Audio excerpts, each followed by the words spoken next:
coming to you live. This is the Alpha Nerds Podcast.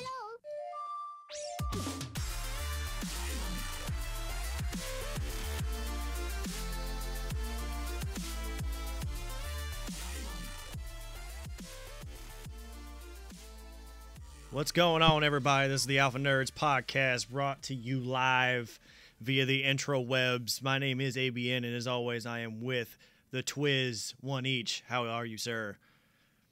Oh, having a week, I'll tell you what.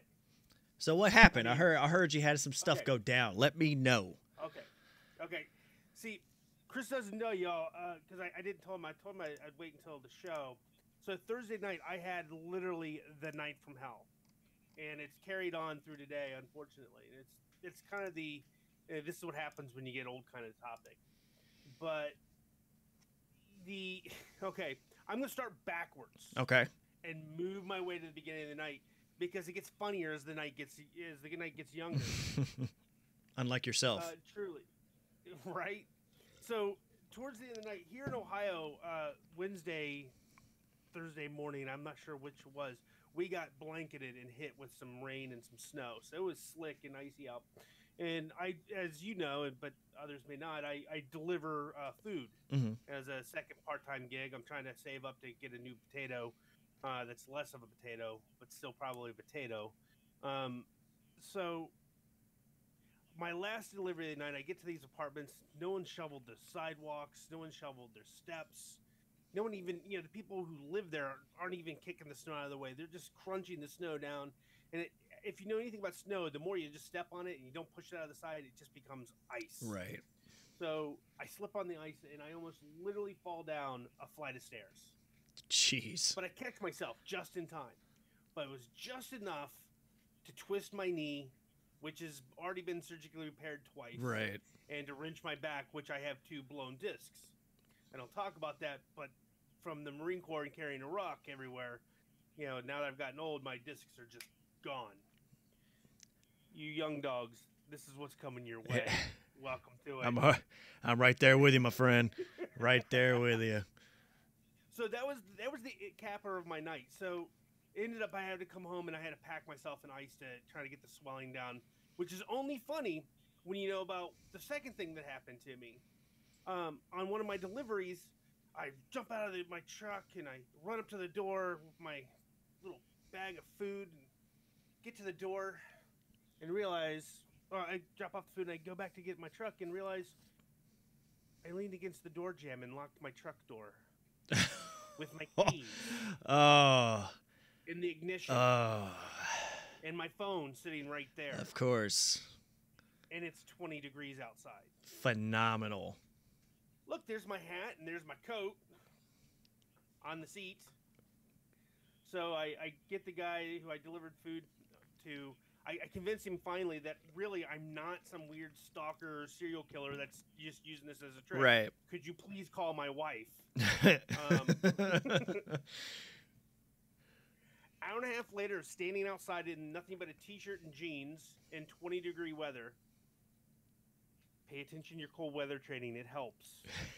Not much in 20-degree weather in a t-shirt, but it helps. I discovered 2 things. I hate the cold, and I'm never going to be an auto thief. Fair enough. So that's why it's going to be funny that I have to pack myself in ice later because I literally spent an hour and a half packed in ice. And I should have known because as I was heading out that Thursday night, this is the funniest part. Because of all the snow, I still had a bunch of snow on my roof, and I'm like, I don't want to blow snow off on people. So as I'm going down this backcountry road, I'm going to angle my sunroof up so it blows that snow off and hits, nothing in this big empty road. Mm-hmm. And I hit the wrong button and open the sunroof and 6 inches of snow fall right on my head while I'm driving 70 miles an hour on a country road. I should have turned around and gone home then. You should have. But I didn't. So So now my back's been really bad the past couple days. I worked 14 hours Thursday, 14 hours on Friday. I was out there again today trying to deliver, and it was just getting too bad. And I slipped on a little patch of ice again today. And the wife said, "Just go home. Just go home. You're on bed rest. I'm kicking you off deliveries tonight. You're no good because you're just slipping and falling everywhere. You're gonna be really hurt. Just go home." So the reason why we're late is my fault. I dragged myself. I was in bed rest. I didn't really have my laptop ready to roll and ready to go. And Chris is like, "You ready to go?" I'm like, "No, but I will be." And then Skype just crapped out. So sorry, everyone. Yeah, I blame Microsoft. I blame Microsoft too. But we think we got a workaround that we're gonna try from now on. So hopefully we won't have that problem again. Hopefully not. In theory. Yeah. Well, unfortunately, my time has not been as eventful as yours. It's been mostly had a nice little trip yesterday back and forth from Fort Polk because periodic health assessments have to be done. So I went and got that done, and then Don't miss those. no, I didn't enjoy it. But today, however, if anybody was paying attention, I pretty much have been streaming most of the day between Warcraft and even some Overwatch. Well, where I was doing some MLG derping at its finest. I was gonna say we could call that streaming. That was more like you're just dying over and over again. Right. What I was watching. But as we established during the stream, if while I'm playing I call everything that happens, whether good or bad, MLG, it automatically makes it good. So There it is. I'm gonna stick with that. No matter what happens, that's what I'm going with. So that was pretty much all I did. Obviously, a little bit productive. The rest of it more so productive because it's not dealing with adult things. But Right. You know what? One of the things I'm discovering on Fortnite. Tell me how this. As I've continued playing, and I only started Fortnite about 2-3 weeks ago, Mhm. and now for the first week or so, I don't think I got a single kill the entire time. Try as I might, I couldn't get a kill because the game's been around for a few months, and so everyone you're playing with is really good, right. except for you. So you land, pick up a weapon, then you die, and then you start over again. But I'm starting to get better, and I'm getting 1 to 2 kills a match now, and I'm like, nice. Is there a better feeling in gaming than when you finally start catching up to some of the people around you, and you go from being trash to being someone that can make it on your own for half a match before dying? Is there a better feeling than that? I don't think so. That progression is kind of, I think, is what makes gaming so good and that borderline addictive because the endorphins come in, you get that immediate gratification in certain games. Right. You get loot or you get something happen, or for example, you get World of Warcraft or something, and you progress in a boss for hours and hours and weeks, and you finally kill it, and there's not a better feeling, I think, as far as gaming is concerned. I mean, you could probably come up with some real life stuff, but who cares about all that? Birth of a child and stuff. It's absurd. Who cares about that stuff? Done it so many times. Yeah, been there, done that. Yeah, I got the achieves. Exactly. I've already unlocked this chest. Come on, kid. Exactly. I got the trophies and everything, whatever you want to use for it. But oh, you have no idea. You're an amateur. You've got what, 3? I do. Amateur. Yeah, well, I'm not trying to win any prizes there, so you can you can have it all you want. I'll sit back being the pleb. But we got some interesting stuff to go over today. Yes, we do. Yeah. I guess I'll start it off. I don't know if you've checked out recently, but the big company Google, I don't know if anybody's ever heard of it, apparently is looking to get into the console wars in a big way. They're dedicating a lot of resources to create their own console. And currently the project is dubbed Yeti for reasons no one ever knows why they name them these stupid names. But apparently there's been a lot of buzz going around some of your bigger execs, so your Forbes gaming and stuff like that. Those people that are tap into the industry that way, they're all kind of hinting at the fact that it's going to be good. And they think it's going to actually compete right alongside Sony and Microsoft. They've brought up they're saying the major difference here is that they're looking at not giving you the console you're used to. What they're trying to do is basically imagine a Chromecast, if you will, because that's kind of what they're comparing it to. Imagine a Chromecast, you plug it into your TV, controller in a hand, and that's all you need to be able to play AAA games at the same level as current generation consoles. Like a Steam? Kind of. But the difference being that it's run by an evil corporation that's going to take over all of our lives. Right. It's run by Skynet. And I'm convinced Google is Skynet at this point. Right.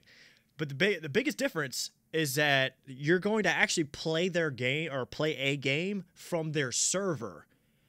So you're not spending, I think what they're trying to do is make it to where you're not spending a lot of money on hardware. And all you have to do is have an account, purchase a game, and then get into the game immediately because you're accessing it from Google's server. Versus, classic, a box in your living room that you put either a cartridge or optical drive into and, download DLCs, all that fun stuff. That's what they're that's their angle that they're looking at. Well, a couple problems I foresee with this. Because sure, that sounds great, Mm-hmm. but we all have played that game with that one person who's got the country, internet, and they're constantly buffering Right. through the game. Yeah. So you think you're winning, and all of a sudden, boom, their car's in front of you. So that's just going to amplify that. The HughesNet, if you will. The Walmart internet. They got that. No, I almost said something political. That would have been bad. Got that Obama internet. I'm gonna go ahead and just say it. They got the Obama internet. Yeah. I mean, I can see that too. But like I said, this is still, it's kind of like the Scorpio was, right? It's that shiny thing that Google's putting out there to see if the demand is there. I know that's what they're doing. They're going to try to play with that to see how it, the market goes over time. That way, if it's something they want to pursue totally, they can just pull the trigger and go ahead and give us the supply. Well, let me just go on record right now, Google, if you're hearing me, and we all know you can, because you're Skynet, not interested. You're in my life way too much as it is. I don't need you in my gaming life, too. So I'll pass. Yeah, I think the only downside currently right now is that the developers is really the only thing that they're just going to have to essentially compete with. How do you get a developer on that? So you're pretty much giving your AAA complete control under another company, unless Google goes out and starts actually, picking up developers to where they have their own first-party intellectual properties. Then, from what you're describing, it sounds more like Steam than it does anything else than an actual console. Yeah, NVIDIA actually has this going currently, where you can log in, pay a fee. It doesn't matter, even with your Potato, for example, you could actually log in to this because it's a monthly subscription and pay and play whatever game you want because it's going through NVIDIA servers. So your GPU and all that stuff doesn't matter. You can play all the newest games and everything on whatever computer you want. So and of course with the infrastructure that Google already has, they could easily do it.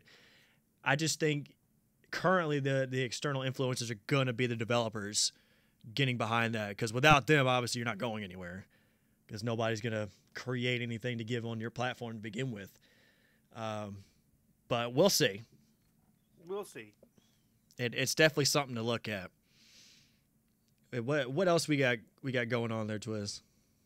Well, the new Venom trailer dropped. I don't know if you watched it. I absolutely did. Were you blown away, or were you like me and just kind of, oh, that happened. That's a thing. That I was in that same feeling. I did the meh. Okay, appreciate it.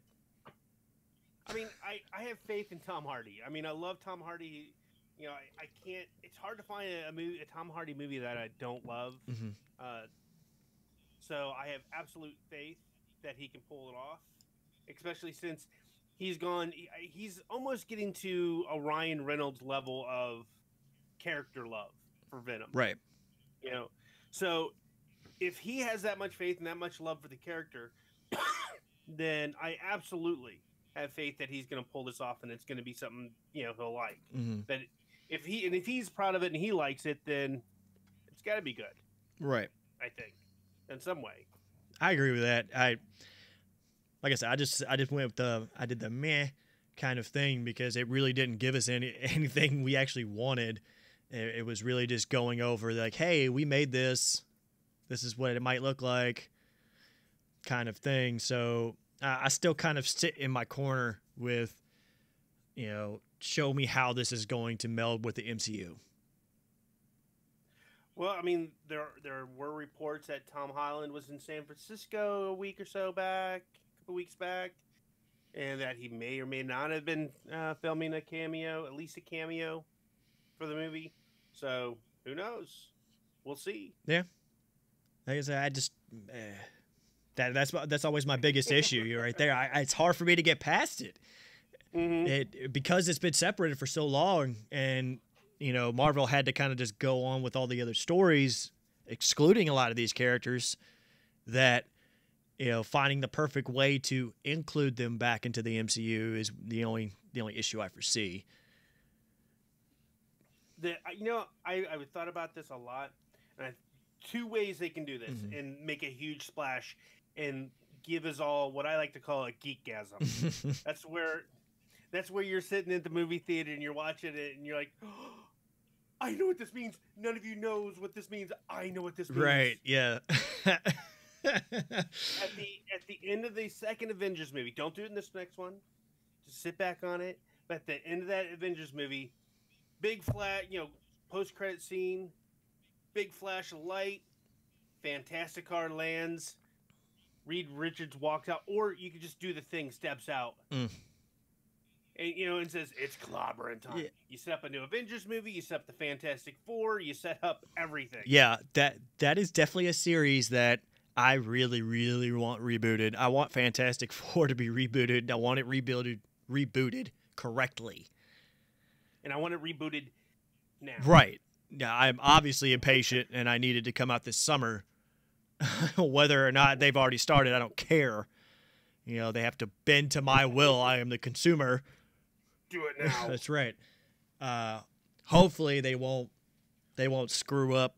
Well, I mean, if Marvel Studios is holding on to it, then obviously, based on their history, it feels like it's impossible for them to not cast correctly. Even when you think they cast incorrectly, it turns out being wonderful. Right. It's so confusing. I don't expect it to happen when they first announce a character and they say, "Hell, this is who you're playing," and you're like, "Man, really?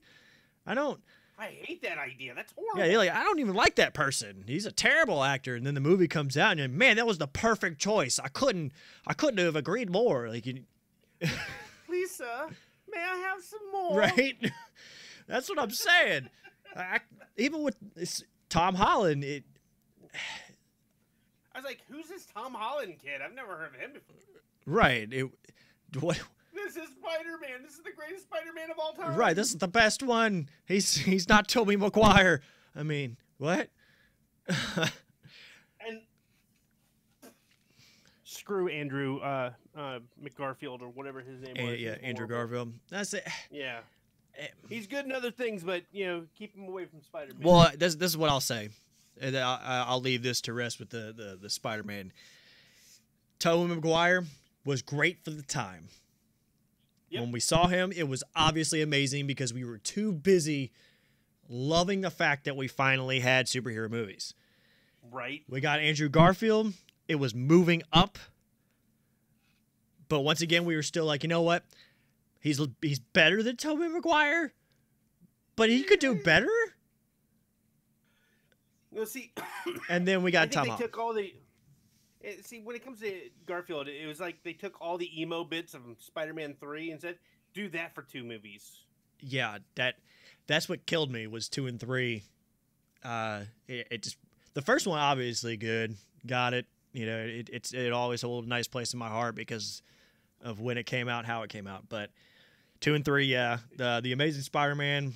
I was more happier with Felicia Hardy.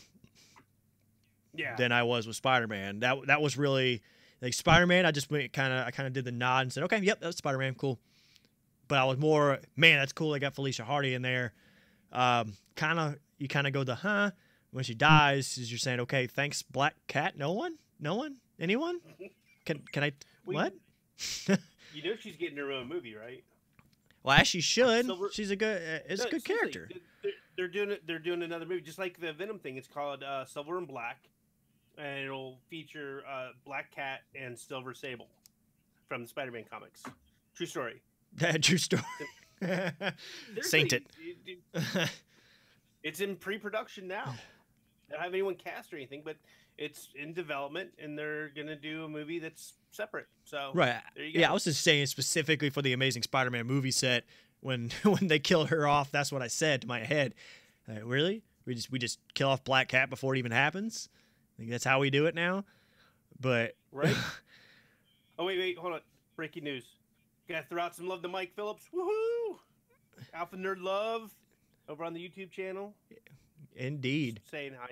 He was just saying hi, so I want to throw some love back at him.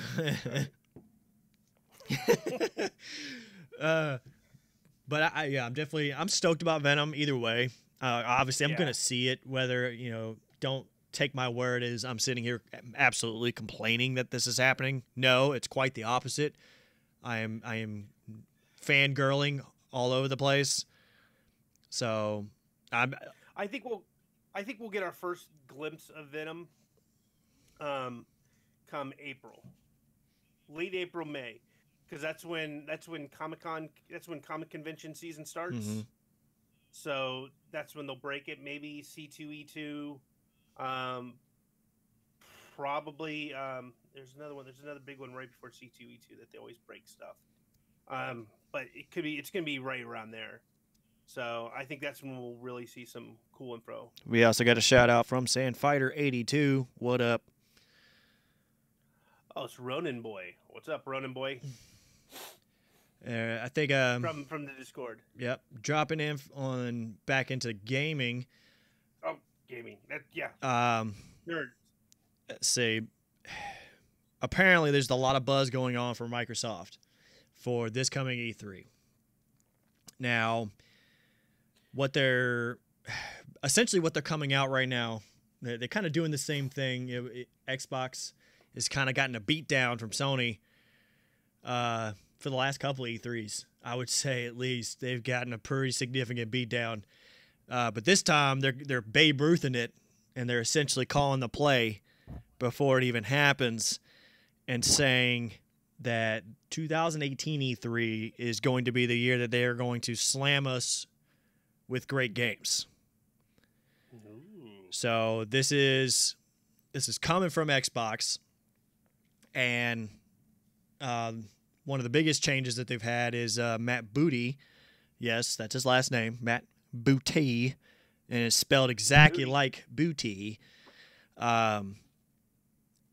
He helped essentially create Minecraft, so it may or may not have had some significance not too long ago. He is actually he has been moved to corporate vice president of Microsoft Studios, which is essentially in charge of their gaming intellectual properties. So And just like I said before, they've been obviously criticized because Sony's been giving them such a shellacking during their E3s that, for example, games like Scalebound, which were getting a decent amount of hype, and they just scrap it. Same thing with the game that just released. What is it? Sea of Thieves. That was delayed, so they caught flack for that. Same thing with Crackdown 3. They caught a lot of flack for that as well. You know, when they like game sales, you know, they've been beating them in game sales. They've been beating them across the board. So they had to do something drastic. So when they brought this guy in, excuse me, he's essentially going to run their first parties. And for example, Phil Spencer, Xbox's big man, said it's become very clear to me that we're going to invest in more content, which we are doing, and that a unified studios leadership organization was going to be critical for our long-term success.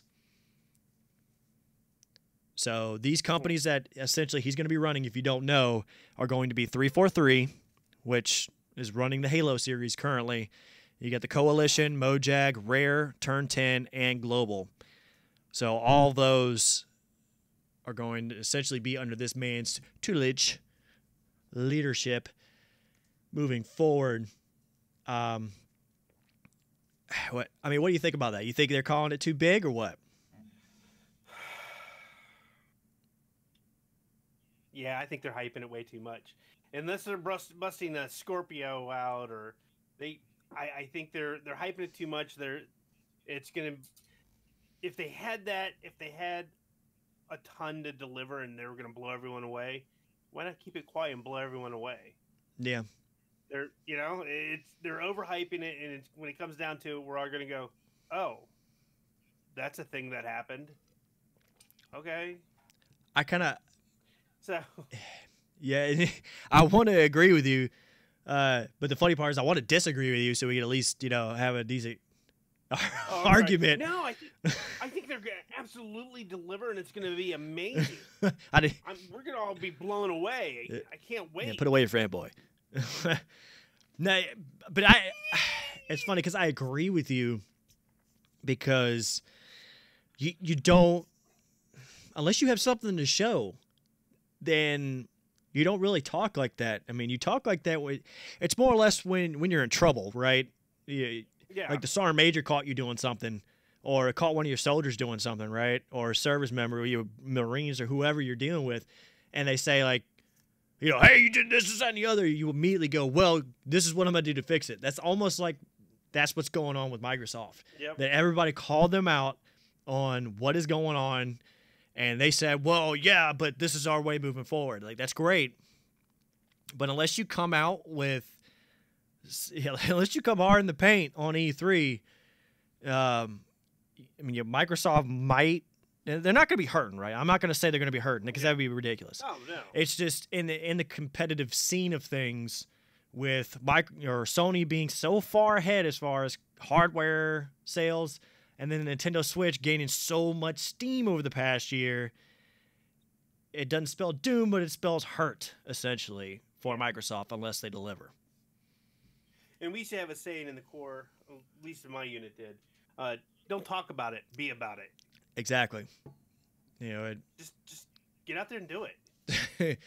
Yeah, I agree. That's what Microsoft needs to be doing. They need to stop worrying about their briefings. That kind of briefing is for your your board. When you go before a board like that, and that's what you're telling them. We care less. Yeah. We want you to just show us what you're giving us and then move on. We care less about. That's right. Don't sing it, bring it. Yeah.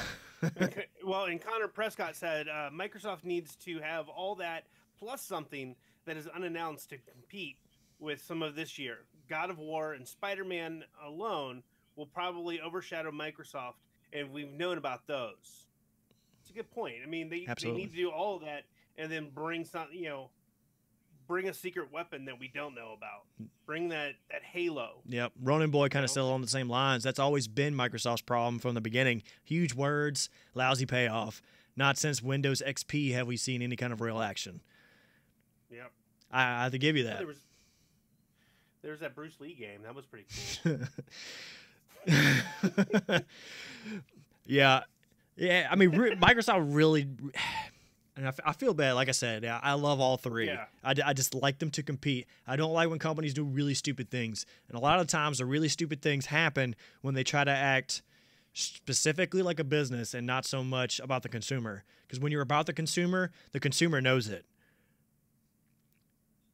Because you bring some things to them that they want. The supply and demand is obvious, and then no one cares that it's obvious because you could tell it's being built for you. That's, for example, they're not perfect, however, but Blizzard, I think that's what one of the major things with Blizzard's success has been consumer centric. Yeah, absolutely. And then Connor's brought up, maybe shows a little something of that Scalebound. That's secretly in development that we don't know about. But the Scalebound got trashed during it was last E3 and all this other. They hyped it up real big because it was a JRPG. That was the big. It was a big change because it wasn't. It was a Microsoft exclusive JRPG game that just got scrapped, and no one really knows why. I mean, you're gonna get the same garbage excuses from Microsoft that you would get from any company when they trash a project. But yeah, it was a huge letdown because I was stoked for that game. Because once again, it gives me that competition. It gives me that stuff I want to chase after. Okay, Microsoft, if you're listening, and I know you are because you're an evil corporation just like Google and listen to everything, I'm going to give you this one for almost free. I just want 0.1% of any profits you make from it. Develop an open world Halo game. Done. That would be pretty sick. I'm not gonna lie. That would be or even a Halo Battle Royale. Yeah, I mean, like this is gonna sound silly, kind of like a Destiny / Division open world MMO style, but with Spartans. Yeah, I mean, yes, okay, Ronan, gotcha. Warframe kind of did that. However, it's Microsoft. Think about all the fanboys that would jump onto that immediately because it just had the word Halo on it. It doesn't even have to necessarily be good. They're automatically just going to jump on it. It's kind of like Call of Duty, right? People just buy a Call of Duty because it says Call of Duty. Imagine, and even more so, imagine setting up races in Warthogs and Banshees. Yeah. Forget about it. Write the check, and then give me 0.1% of that. Yeah, because that's all I need. It was Alpha Nerds podcast first, so we broke that idea. Correct. Copyright. So I own the copyright to it now. Yep, we get all rights somehow.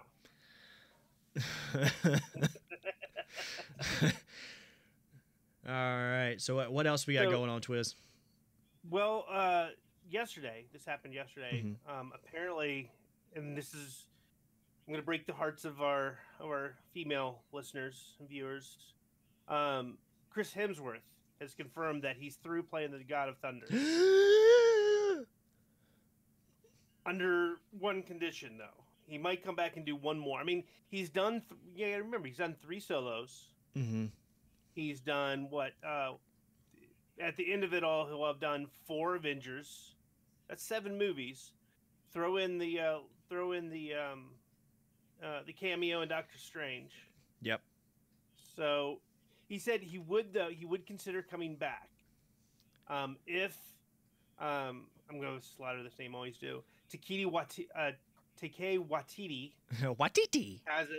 Waititi has another script in him like Ragnarok because he absolutely loved it.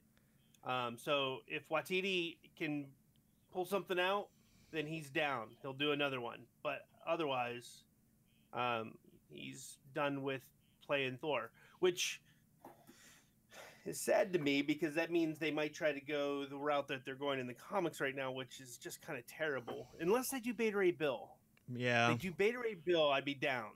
But right now they're doing this female Thor, and it's really just kind of forcing it on. And there's a reason why Marvel's comic book sales are way down. Yeah, the It's storyline's just nowhere near as good. It's nowhere near as no. fluid. It's janky. It comes at you real strong. The only And it's Jane Foster's Thor, right, yeah, because reasons. yeah. I mean, Thank you for saving me from myself on that one. what? I'll let John Burke handle those kind of conversations. Right. Chris Evans almost did that. I remember he was in talks to almost do that exact same thing. And I don't know who did it. They were obviously a genius, more so for him because I don't know. You could have easily, they could have killed off Captain America fairly easily. But the fact that they brought him back into the fold to essentially pretty much make him say, I'll ride it till the wheels fall off. Mm-hmm. They need to talk to old Chris Hemsworth here. You're a dummy. That's what I say every single time.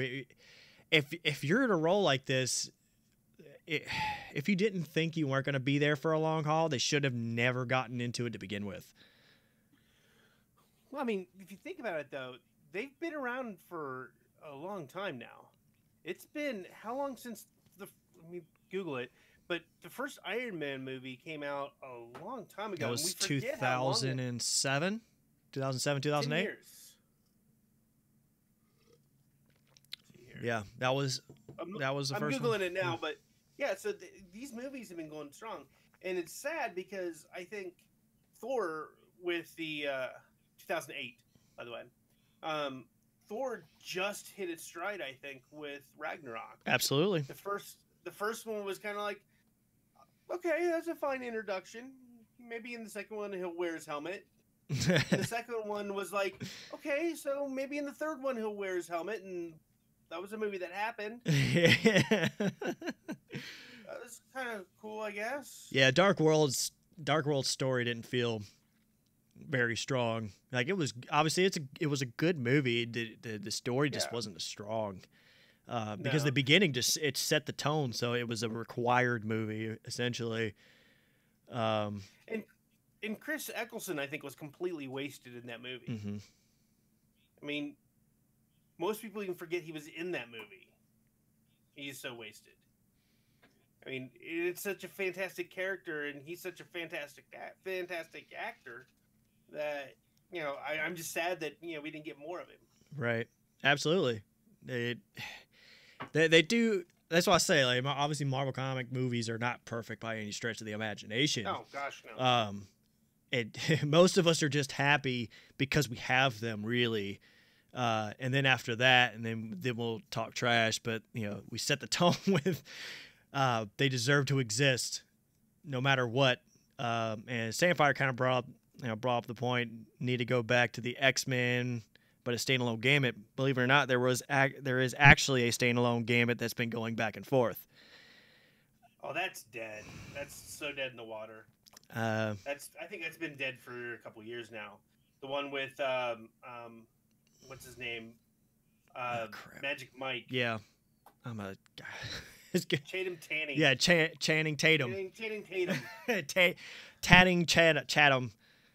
Who cares? He's not Gambit. The only problem I had, Next. the only problem I had was I had as soon as I saw him, because Remy LeBeau is my boy. Obviously being You've mentioned that. Yeah, being born and raised in Louisiana, that's our claim to fame in the Marvel universe right now, because there's really nobody else that's been like that. So Remy LeBeau's been the man. And as soon as I heard about Channing Tatum, I went to look up where he was born, because that matters. And he was born in Alabama, so I said, okay, he may or may not be able to pull it off. I thought he was a little too big to pull off a Gambit, really, because Gambit's not really like a huge swole dude. That's not his MO. He's a sneaky thief. He looks like you. Hey, well, maybe I need to put myself in the hat for it. I'm just saying. I mean, he should be skinny. He should be kind of real lean, because he's a thief. He's sneaking around in the night. He's sneaking in and out of buildings. He shouldn't be swole, like you're saying. Yeah. He should be lean, like you are. And oh shit, you should come over here now. That's the way he's supposed to talk, not. What? What just happened? Right.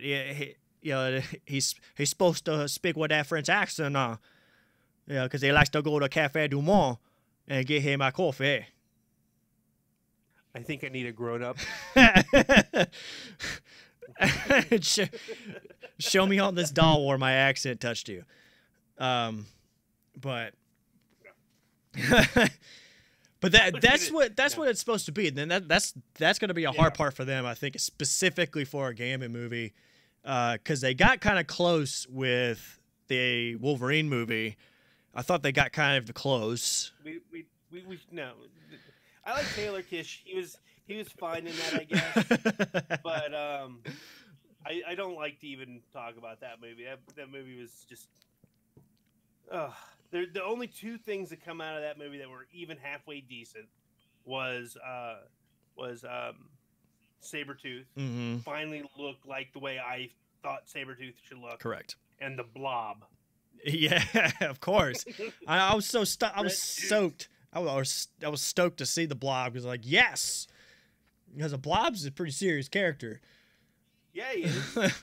I mean, when you think about it, I mean, I once wrote an article a few years back for a website where I actually went through and did a kill count. He's got a pretty high kill count. He's killed quite a few people. And people just don't realize it.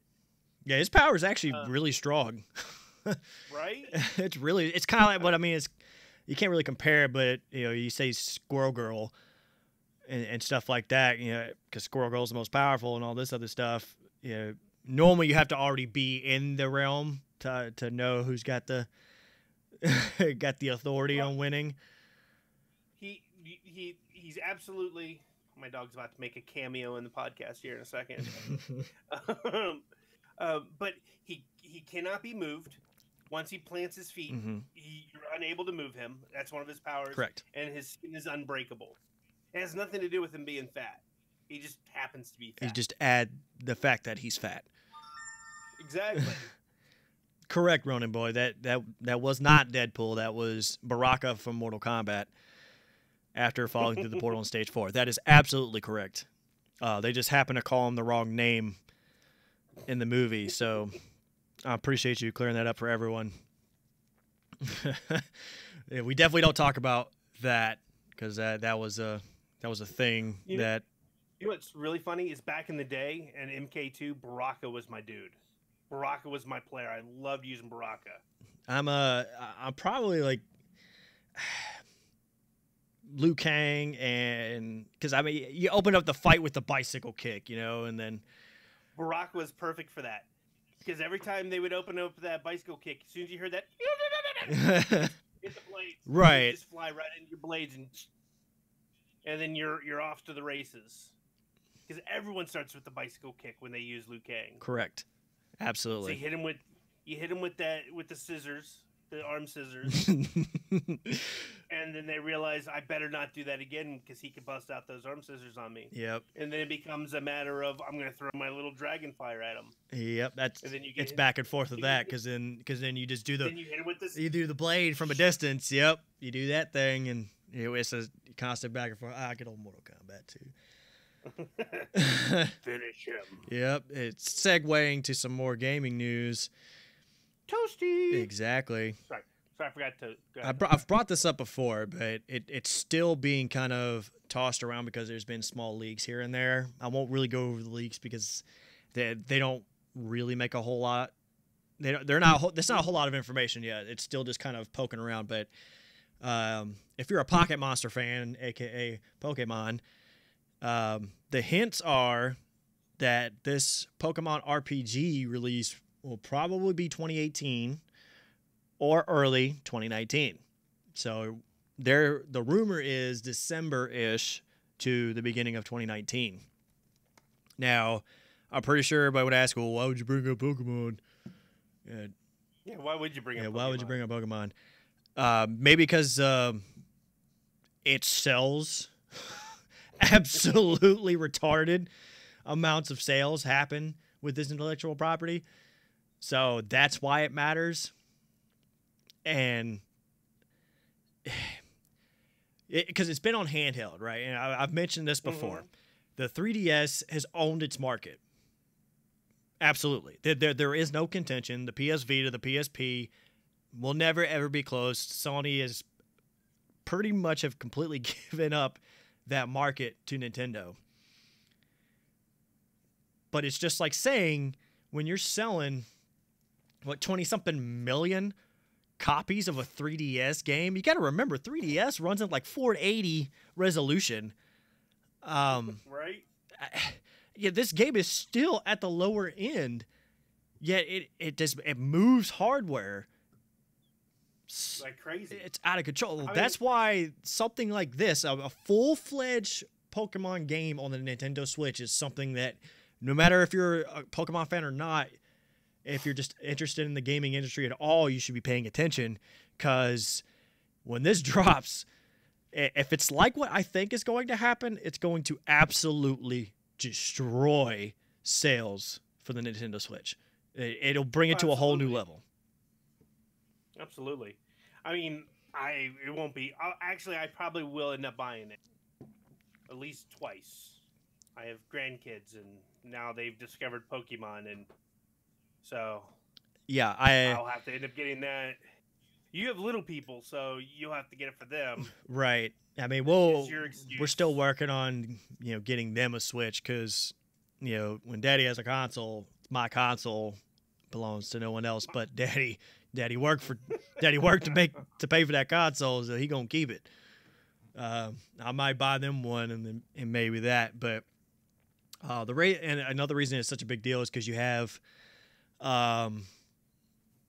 it's never been on a console, at least in this particular fashion. You've had your Pokemon Snap, Pokemon Stadium, Pokemon Speak. Right. You have, then now you got Pokemon Go for mobile. Cause a lot of people don't know, like, Pokemon is not a Nintendo IP. It's the Pokemon Company, because the Pokemon Company is its own company.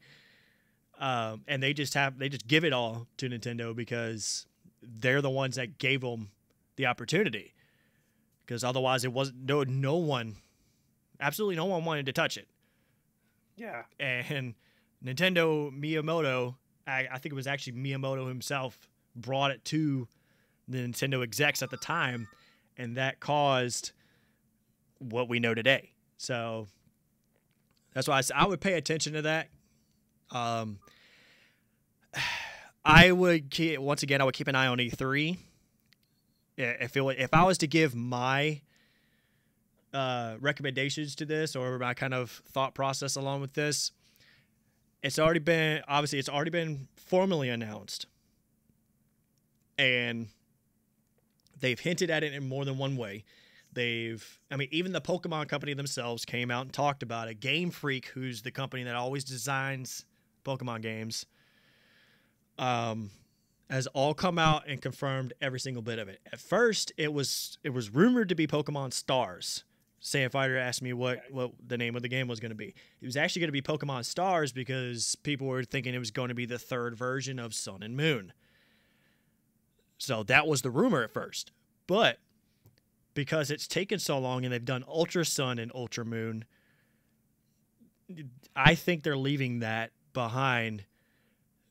They did take trademarks on Pokemon 0 and Pokemon 1.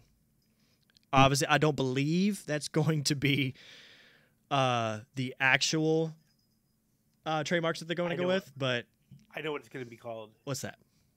It's going to be Pokemon Go Back Inside. All right. The sequel to Pokemon Go. Yeah. Okay, you nerds have gotten outside enough. Time to go back in. Pokemon Go Inside. That's right. Pokemon Couch, because Pokemon Go was dangerous. Outside it was scary. Well, what's funny is, this true story. Where my house is, there's an old church that's right across the street from our house, and apparently I didn't know this because I don't do the Pokemon Go. I'm not one of those people. It's a Pokestop, yes, whatever that is. It's a Pokestop. Yeah. So we kept seeing people walk up and down the street, and we're like, no one ever walks up and down the street. What is going on? And then someone told us it's a Pokestop. You have a Pokestop right there. A few months later, when the whole Pokemon Go thing started dying down, I started seeing this car. He was parked in front of my house. I'm like, why is this person parking in front of my house? And he was like an old dude. And I have a teenage son, and he works on cars. And he and his buddies work on cars all summer long. And, teenage boys, summertime, working on cars, no shirts. Mm-hmm. So I keep seeing this weird dude just sitting in front of my house. And my son kept telling me, yeah, this guy, he stops here every day. We see him all the time when we're out here working on cars. So finally I said, well, next time you see him, come tell me. Mm-hmm. So I come blasting out of there. I've got a little something in the back of my jeans just in case. You never know. Right. And I walk up to the thing, and I got my phone in one hand, my hand in the other, and I tap on his window, and I say, excuse me, why are you in front of my house? Why do you keep parking in front of my house? Turns out he was playing Pokemon Go, and he was there to capture Pokemon. Didn't even notice the boys. And I explained to him, you do realize how this looks. You're a middle-aged man sitting in front of a house with a bunch of shirtless teenage boys just sitting here playing on your phone. Right. So, awkward face. Yeah. So he's like, and then he's like, oh, I didn't think. I'm like, well, maybe you should. So apparently, I'm like, you're supposed to get out and walk anyways. This is supposed to help you walk, not get in your car and drive. Turns out he lives a block from my house. He drove the block to my house so he can capture Pokemon. Oh my goodness. Yeah. Yeah, that's the sequel to the game Pokemon Go Back Inside. You heard it here first, ladies and gentlemen. Absolutely terrible. But man, we're getting real close to time. Yeah. Well, let's finish up with this, because I have a question for you, and especially in our audience, because I know that we have a lot of active duty guys, and you can tell me if this is something you can talk about or you can't talk about. I don't know what you can and can't talk about, and it's only slightly. It's not really politically charged, but it's something that's been in the news lately, and the talk of this military parade. Now, my wife and I were talking about it, and she was saying what a wonderful idea it is. It's about time we celebrate the military, and I kind of agree with that. But then I gave her a little dose of reality from an active duty, I, as an active duty guy, would have thought if I had to be wrangled into this. I'm like, you can either share your opinion, say no comment if you can't talk about it. But, you active duty guys, please comment, and leave your thoughts in the comment section what you think of this. I told her, and she was like, what? I'm like, the active duty people are going to hate this. It's a terrible idea. This means they've got to go through at least 3 inspections. At a bare minimum. At a bare minimum. Everything's got to be spick and span and washed, and everyone's going to be looking at them, and they're going to be yelled at, and they're going to be told you can't do this, make sure you don't do that. Do this, don't do that. Then they're going to have to go sit in the sun in these uniforms, carry rifles, just give them an extra day off, give them an extra day of leave, buy them some free beer. That's how you want to thank the military. That's how you do it. You're causing a lot more work. Yeah, I would say if they did something like that, I wouldn't recommend a parade per se. Like, I don't really care either way, whatever. But if they're gonna do something like that, we already do that stuff on installations across the world. So jump in on 82nd week at Fort Bragg or something like that, and just make it bigger, because they're already going to do it. So if you just add to it, then you could just 2 birds, 1 stone, knock it out of the way, and you move on. And here's another cool thing that the Marine Corps does, because I got to go to it a few years back and take my family, and they were stunned. The Marine Corps every year does something called Marine Week, and they do it in cities where they have no military anywhere near them, so they can show the people and the citizens of that area what it's like to be a Marine, what it looks like. And they carry things like a mini Vietnam war memorial, and they'll bring all the weapons, and you could pick up the weapons, touch the weapons. You could try on a Marine ruck and see what they carry all the time. Right. So it's really cool. So, look that up. If you want to celebrate them, look up something like the Marine Week, or, I'm sure all the different bases have like open days where you can come and see things and get an idea of what they're doing. Yep. That's what I would recommend. Absolutely. So, but that's as political as I want to get. I don't want to get into anything more political than that. I was just saying. So if you're active duty or a veteran, tell us what you think of doing a military parade. Absolutely. Are you for it? Are you against it? Do you think it's just going to be a lot of stuff you're going to have to do, which is what I think is going to end up being the case? I got to shine my boots. Yep. Crap. What I would do, I think we pretty much hit the end. If y'all have any questions, comments, concerns, y'all see our handles underneath our faces, or if you don't know, you can follow me at Alpha Bravo November Mike Papa 269 or ABNMP 269. You can also follow Twiz where? On Twitter at Betamax_13. I'm all over the Facebook group, Facebook page. You can hit me up on Facebook. Message me. I respond to everyone and everything that messages me, even the weird Russian bots that are apparently hookers. So feel free to drop me a line, drop me a message. I'll respond to you and get back to you. Yep. That's about that. And for me, it's that ABNMP269 can be found Twitter, Facebook, Instagram, YouTube. You insert, I'm there. You can catch me on the stream, on the Stram. So if you want to check me out there, you can also check me out. Everyone that jumped into the chat, we really appreciate y'all coming by and chatting with us. Next hit time will be Wednesday at approximately 1900 or 7 p.m. for you civilian types. But it's 8 o'clock Eastern time. Right, for other people. Anything else you got, Twiz, before we head out? You know what? Actually, I'm gonna post this. I'm gonna post a link in the comment section because I was listening to a song earlier today and said, you know what, and I'm gonna get serious for half a second. A song came across the radio and I love the band Skillet, and this song came on by them called American Noise, and I think everyone, if you're having a rough time, having a tough go, and just everything's coming in at you, I want you to listen to the song and just take it to heart, because it talks about cutting through all that noise and all that mess, and remembering you got something good and you got something good to give. You got something to give to others. So let that cut through and let your voice be heard. So I'll drop that link in the comments. Follow that, find that link, listen to that, give that song a listen to, and if you're having trouble, reach out to one of us. Absolutely. Reach out to anyone. And this, touch base with it. Find your battle buddy. Abe, this is the Alpha Nerds Podcast. Later.